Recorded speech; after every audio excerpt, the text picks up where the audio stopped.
How does the interdisciplinary nature of circus arts, though, benefit dancers' lifelong job search? This is something I've been very, very fascinated about because, yes, it's so interdisciplinary within circus arts. Does it affect dancers in a good way or a bad way? And how do they react to all these different choices that circus is evolving and requiring from people nowadays? Take us through that a little bit. We used to have an expression at Cirque du Soleil because within the world of circus arts, we talk about specialists and generalists. Specialist being someone who really might have a very highly refined, singular, unique act. A generalist who has a very broad collection of skills that could arguably be used in a lot of different environments, different situations, group acts, but may not be solo material.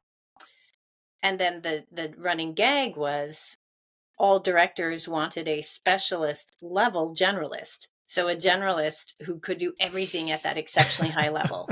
A unicorn, right? Not always entirely realistic. With that said, though, there's something very true about the trend that I've observed in a lot of recent years. And I think there's a few influencers.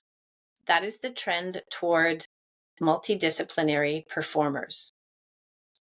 One of the obvious reasons driving that, the least interesting possibly for an artist, is finances and budget and headcount. Being able to have more bang for your buck within a cast, to be able to manifest your artistic vision without having specialists who only do one thing on stage and can only sort of bring one particular quality to your show or one particular act.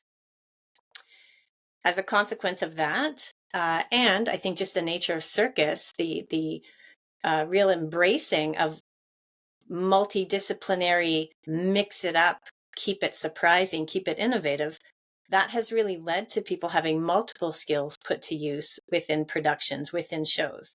And that's really exciting because what makes something new, I feel, is often coming from two things we already know coming together to make a third thing.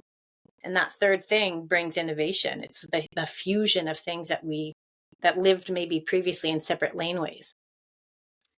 So what's really advantageous, and I'm gonna try to stay on track here because I have sort of a reverse version of this to share as well. But what's really advantageous for me to see in a demo video or on a resume is a dancer or an artist who has training in a couple of different complementary spaces that combined make them a really rich asset to have in a cast.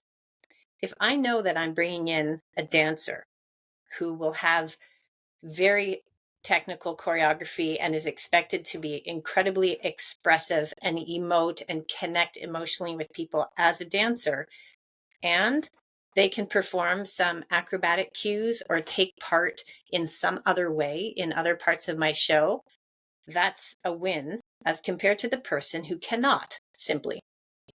If I'm hiring someone who's already transitioned perhaps to a circus discipline, and let's say aerial, because that's actually probably the most common, although we are seeing it a lot more with object manipulation, beautiful movers who also do object manipulation and other things. Let's take aerial as an example.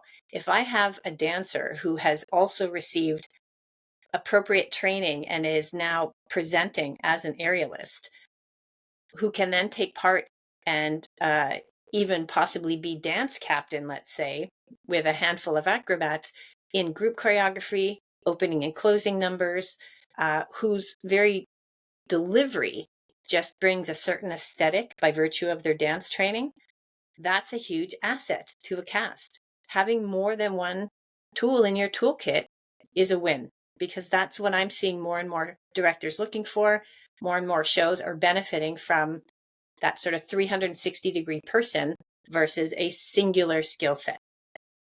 There's still a place for that, of course. The specialist role will never go away. Sometimes they're called guest acts, sometimes they're called whatever. But when you come in and you are able to participate across a number of different cues and roles and passages in a show, that's a really big win. I've also seen people who have gone from dance into more circus. And then as they become a little bit older, more mature, maybe body a little bit less responsive to the high demands, migrate back into more movement and character work. So now you have another trajectory where you can have sort of a later phase of your performing career because you have really leaned into your dance and theater training, let's say, so that you can lessen the impact on your body with the high level acrobatics and actually start to bring other qualities to the show. So that's a sustainability game. That's just playing your cards right, taking care of yourself, and ideally bringing all the very best assets that you have to the game.